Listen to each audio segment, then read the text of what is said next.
Hi, my name's Zoe and today I want to talk to you about another 5 really disturbing books. So, I've previously done a couple of videos talking about very disturbing books, and it seems that a lot of you are very avid readers, which I absolutely love. There's something about books that just immerses you into that exceptionally nasty and gruesome world. You can get your imagination flowing, and I think there's something really wonderful about that, even if the stories are about things like incest, rape and murder. But hey, those are the things we love, right? So the first book on my list is one that a few of you asked if I had read, and I have read, and that is The Story of the Eye by George BATAILLE.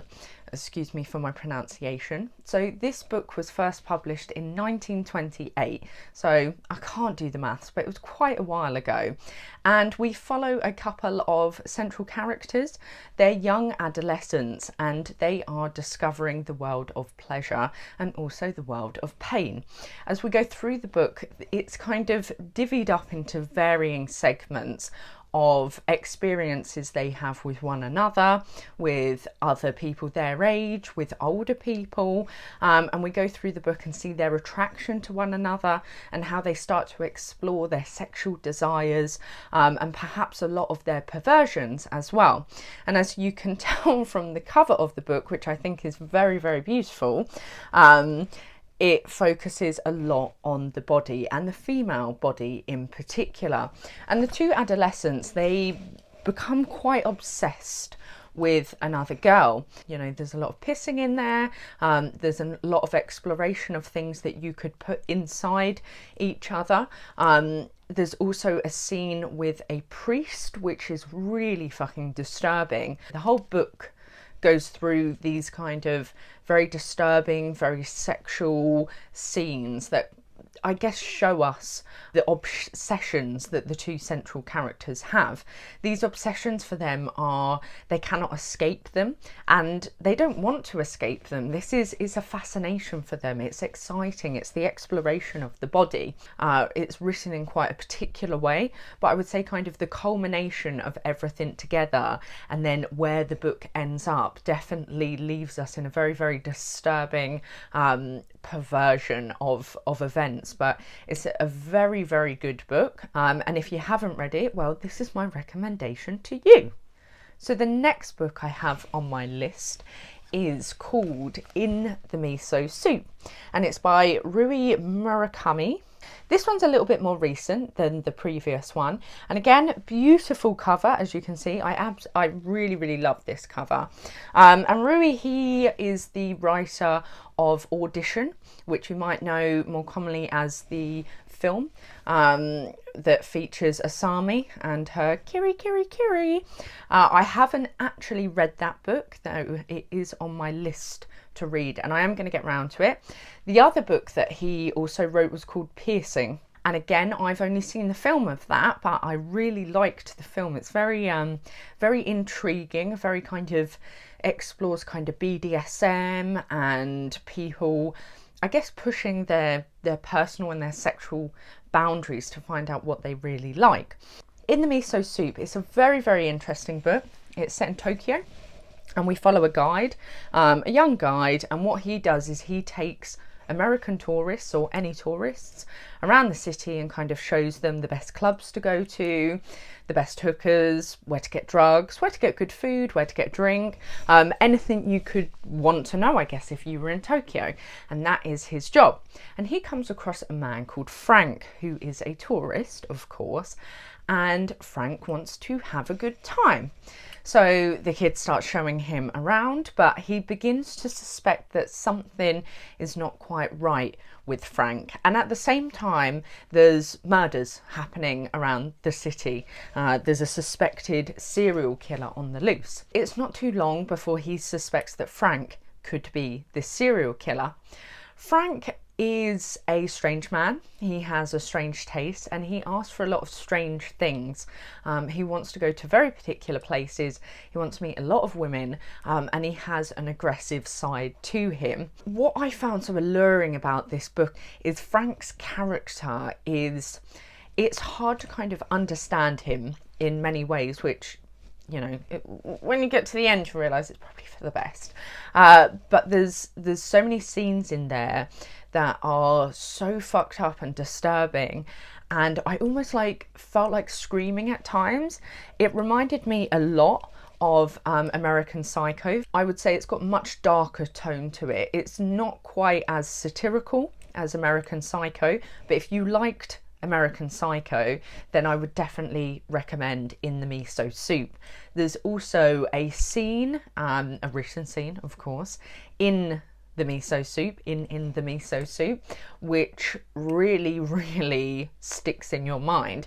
And I think it's probably one of the reasons that I think it would be really hard to make a good film out of this book.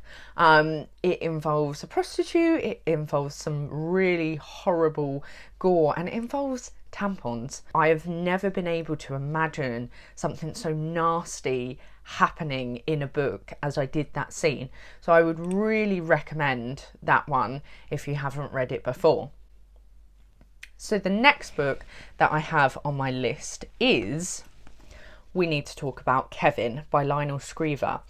I have to be honest with you, when I first started reading this, I found it quite hard to get into. So it's written from the point of Kevin's mother, and she's writing to her ex-husband after an event that happened which changed the course of their entire life.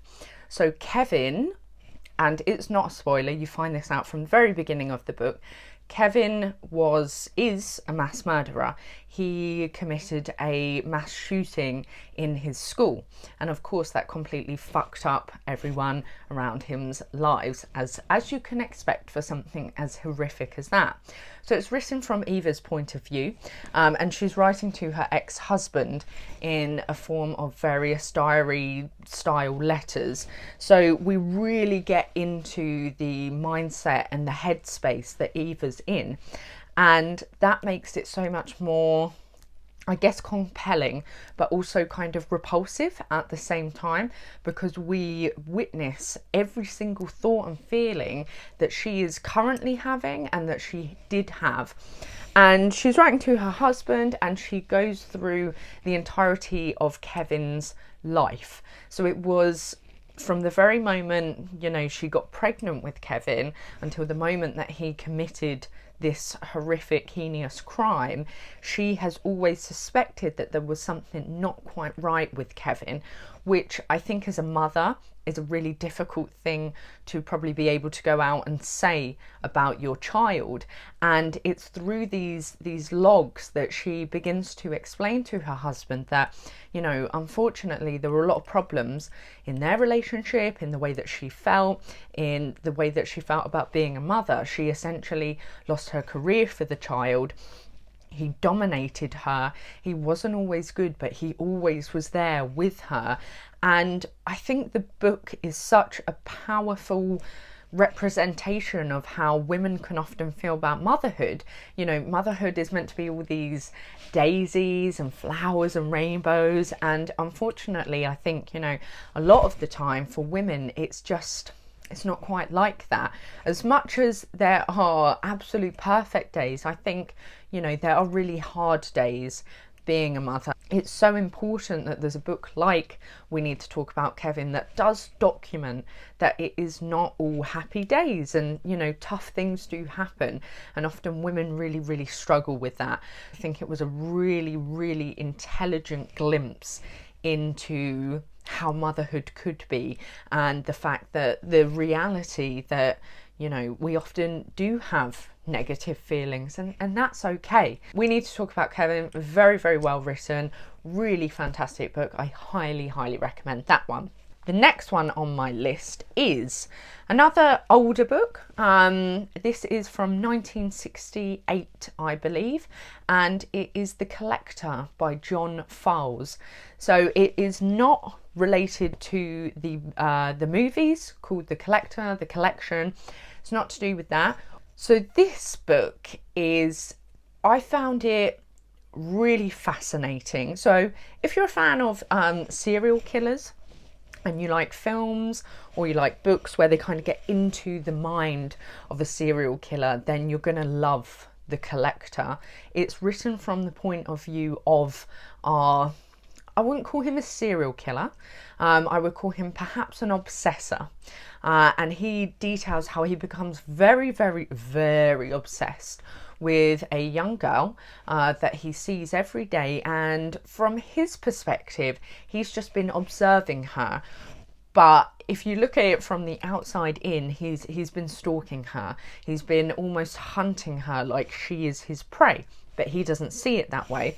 And what he does is he buys a house in the middle of nowhere, a little cottage, and he decides that he's going to make her a room, and he wants to get her and keep her and have her for his own, and that's exactly what he does. But what happens is he abducts the girl and he takes her to this remote cottage that he's bought, where he believes he's giving her this amazing opportunity, this life where he can lavish her, he can treat her, he'll give her anything that she wants because he's kind of rich, he came into some money. And from his point of view, he's loving her, he's caring for her, he's doing everything. But of course, if you were her, that's probably a very different perspective you have. And that's exactly what we get in the book. So the first half is completely diary entries from his point of view, labelled by the days. And then the second half of the book, we see it from her point of view. And it's her diary entries. It's hard not to feel sorry for him at times because she is almost hard to connect with because we know nothing about her. She's kind of this faceless thing that he just owns in a way, whereas when the book switches and we see it from her point of view, it's when it becomes even more disturbing because it really cements into us that understanding that yes, he thought that he's just, you know, got these pretty little thing in a, you know, almost like a bird in a bird cage that he's caring for, you know, but actually she's meant to be out flying free. And when we hear from her perspective, we begin to understand just quite what she's being inflicted to, and the atrocities that are happening to her. A lot of it's very psychological. It's less, I wouldn't go into this expecting, you know, torture and violence and gore, because it's not quite like that. It's more psychologically disturbing. This is two stories told and interwoven together, which is, yeah, it's really, really, really fascinating and really gets you in. So again, another recommendation. Final film on the list, number 5, and not least at all, is something that was recently sent to me, and it's called Grotesque, and it's by Mark Foster. This is very, very recent. I believe it came out either a year or a couple of years ago, and this is the special edition that you can get. Fantastic. I love the artwork. There's a lot of fantastic artwork in this book, in this edition. This book actually reminds me a lot of In the Miso Soup. However, I would say it's probably more disturbing and disgusting. It even says here a disgusting novel. It is very, very disgusting. Let me just put that out there. So we follow a guy called Charlie Whitman. And from the very beginning of the book, it's obvious that he is kind of like a bit of a degenerate. He has a lot of money and he's kind of, it's weird, he's kind of wealthy and upper class, but he's also fucking gross. I think in one of the very, very first chapters, he gets absolutely so drunk that he goes into a pub toilet, and he basically shits himself, vomits on himself, and then I think he actually like wanks himself off and throws the cum at someone that tells him he's gross or something like that. So it's from the very beginning of the book that we are, you know, submersed into this really gross, like it's so detailed, so gross and disgusting, that there's a few things that I have cringed at very hard in this book, very, very hard. but it's very well written. You can really see and almost smell Charlie Whitman. Trust me, you can smell him through this book. And he is just such a fucking, as the title is, such a grotesque character, but also really intriguing. You can't help but want to follow his journey. There's a lot of sex in there, there's drugs, there's shit, there's piss, there's every bodily function you could think of in this book.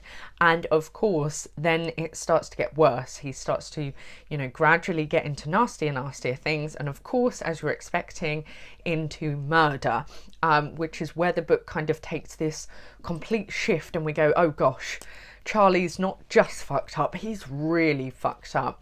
But it's very well written, it's very in depth, and yeah, if you want to read something that's really going to gross you out, then that one I would highly recommend to you. And like I said, it would sit really well along with In the Miso Soup. So those are my 5 disturbing books for you to read.